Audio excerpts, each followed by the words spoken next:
Assalamualaikum warahmatullahi wabarakatuh. Salam dan bahagia.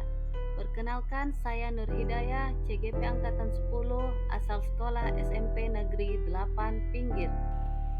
Kesimpulan dan refleksi filosofi dan pemikiran Ki Hajar Dewantara, Modul 1.1.J, koneksi antar materi. Pendidikan dan pengajaran. Pengajaran adalah bagian dari pendidikan. Pengajaran adalah proses pendidikan dalam memberi ilmu untuk kecakapan hidup anak secara lahir dan batin. Pendidikan pada hakikatnya adalah menuntun atau memberi tuntunan terhadap segala kekuatan kodrat yang dimiliki anak agar ia mencapai keselamatan dan kebahagiaan setinggi-tingginya, baik sebagai manusia maupun sebagai anggota masyarakat. Pendidikan menciptakan ruang bagi murid untuk bertumbuh secara utuh agar mampu memuliakan dirinya dan orang lain serta menjadi mandiri.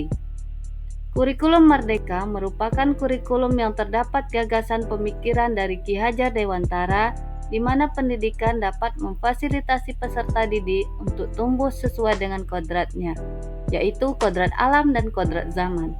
Pendidikan bebas dari segala ikatan dengan suci hati mendekati sang anak tidak untuk meminta suatu hak, namun untuk berhamba pada sang anak. Apa yang Anda percaya tentang murid dan pelajaran di kelas sebelum Anda mempelajari modul 1.1? Sebelum mempelajari modul 1.1, pembelajaran yang saya lakukan yaitu hanya mentransfer materi pelajaran. Ketuntasan dalam penyampaian materi lebih penting daripada memahami karakteristik murid. Hanya melihat dari aspek kognitif saja.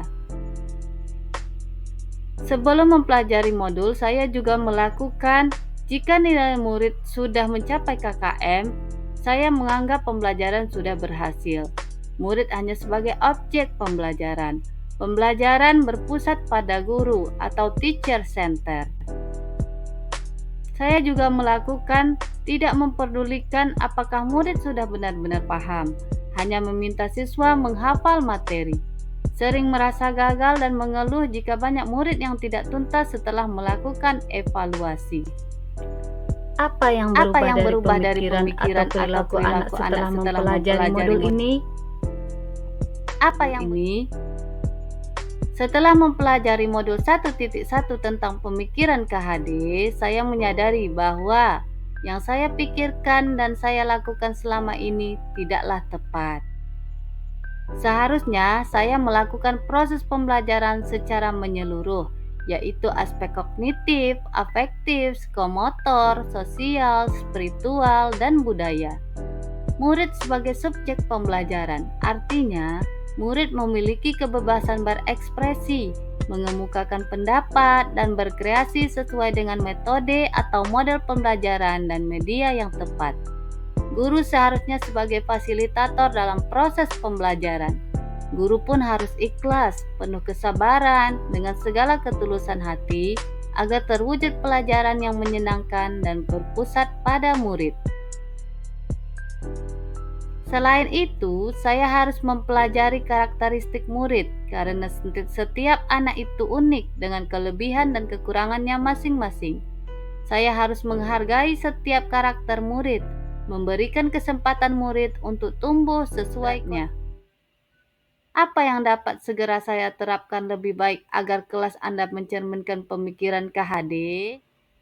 Yang dapat saya terapkan dalam pembelajaran di kelas yaitu merancang pembelajaran yang interaktif dan menyenangkan dengan melibatkan murid sesuai metode student center. Juga menerapkan pembelajaran abad 21 yang sesuai dengan pemikiran KHD, berpikir kritis, kreatif, komunikasi, dan kolaborasi dengan berpegang teguh pada prinsip atau konsep kemerdekaan anak. Saya juga melakukan pembelajaran tidak lagi menuntut, tetapi menuntun, mengenali karakter dan latar belakang murid dengan menjalin komunikasi yang baik. Cukup sekian, terima kasih. Salam dan bahagia Bapak Ibu Guru hebat. Assalamualaikum warahmatullahi wabarakatuh.